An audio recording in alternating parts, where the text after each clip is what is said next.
Hello and good evening. I'm not sure if I've ever cried in front of a class before, but let me just tell you that I already made all the intermediate macro videos. Even though I was really tired from having done all the contending perspectives videos, I didn't have the sound on. So I just went downstairs and checked, and the sound wasn't on at all, so I have to redo all the intermediate macro videos, but that's okay because you're number one. All right, so here's what I had said earlier, but in sort of a silent film fashion. Back up here. While I'm backing up to the beginning of my notes, let me just point out this lovely room here. This is called our Hobbit room because it is so low in the ceiling that were you not a hobbit, you'd hit your head. And I am also looking right now at a 60-inch television that's here in our... Ooh, look, Melanie got me these for Christmas one year. These aren't just movie theater seats. These are actually movie theater seats. So anyway, I have these in here to watch, war movies, that sort of thing. All right, here we go again. Let's see. Where was I? Oh, yeah. Okay, so here's what I did back when no one could hear me. First, a bit of background. First, a bit of review, which is exactly what I would have done had we gone right back to school without the apocalypse, because it would have been over a week since we'd done this. As you may recall, we did this before the last exam. This is Davidson's capital market diagram for positive net investment. Then here it is for negative net investment. Now, the first thing I talked about after exam one was the fact that if we just take Davidson's model the way he lays it out in the book, that all of a sudden, this is my dog, Coble, named after Melanie's grandmother. That was her maiden name. And he's going to bother me throughout the video if my videos on continuing perspectives are any indication of what it's going to be like now. So anyway, in the Davidson book, it makes it sound like, well, what ends up happening is that entrepreneurs get to the point where they have exactly as many restaurants as they want, and all they ever do again after that is replace stuff that gets worn out. Well, that's not the way it really works. In the real world, we have business cycles. And so in study questions, let's see here. I guess 38 and 39 is where I point this out. Yeah, 38 and 39. I did this so beautifully on the videos where there's no sound.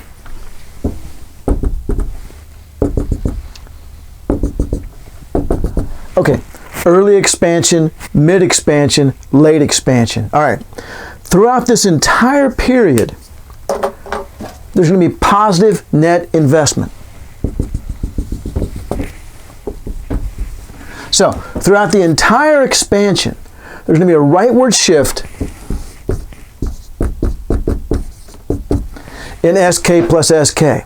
Now, if you remember from class, a rightward shift in these is going to reduce the incentive to continue to invest because essentially we're getting more restaurants. So as Fort Worth builds more restaurants, why would we want to add to the number of restaurants once we've already added to them? There must be some target level at which entrepreneurs say to themselves, that's all the restaurants that could possibly be profitable in Fort Worth. So while this is shifting right, it diminishes the incentive to further net invest in the macroeconomy. So why does the expansion continue? I'm glad I asked that question. All right.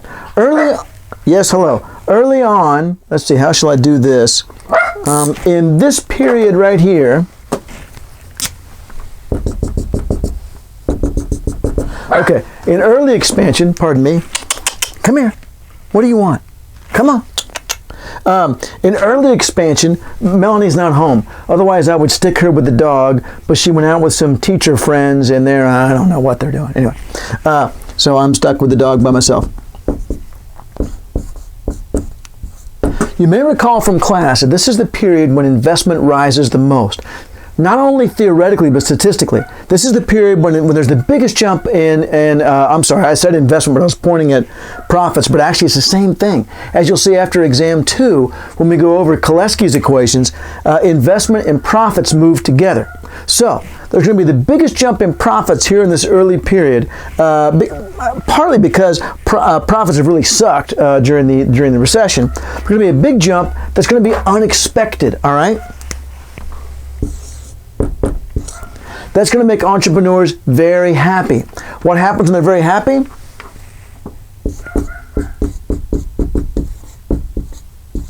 The demand curve shifts to the right.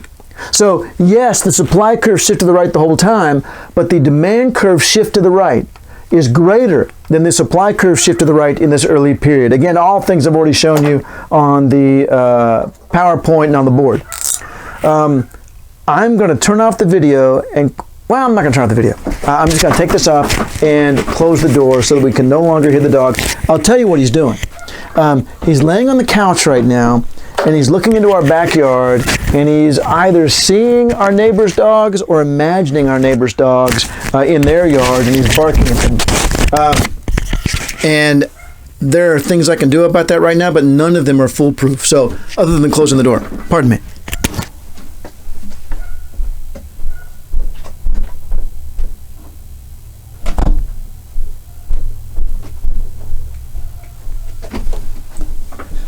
All right, eventually he's going to work out what I did, and he's going to come back. But until then, we should be okay. All right, so through this entire period, the supply curves are shifting right, which should lower investment because we're getting closer and closer to our target levels, right? Except what happens is that as we're getting closer to the target level, so the demand for restaurants jumps even further. So we have this big increase in investment through the mid-period right here. Except that eventually there's only so many restaurants we can build and still believe that will be profitable. So in this last period here, the rate of profit actually falls. All right, and statistically this has happened every business cycle since World War II, except for one, which had to do with the Vietnam War. All right, and so what happens up here then now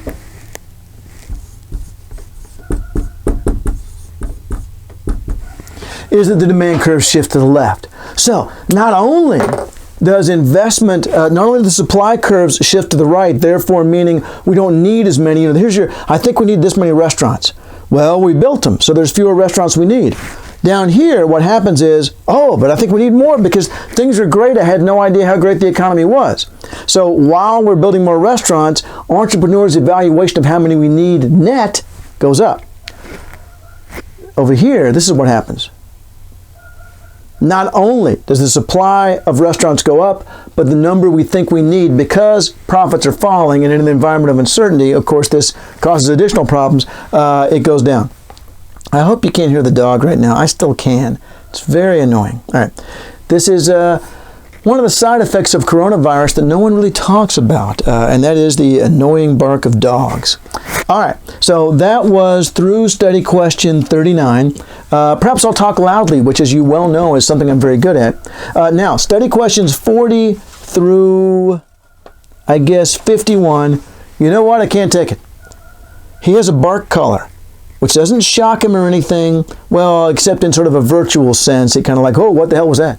But I'm going to go put the bark color on to try to make him be quiet. Pardon me.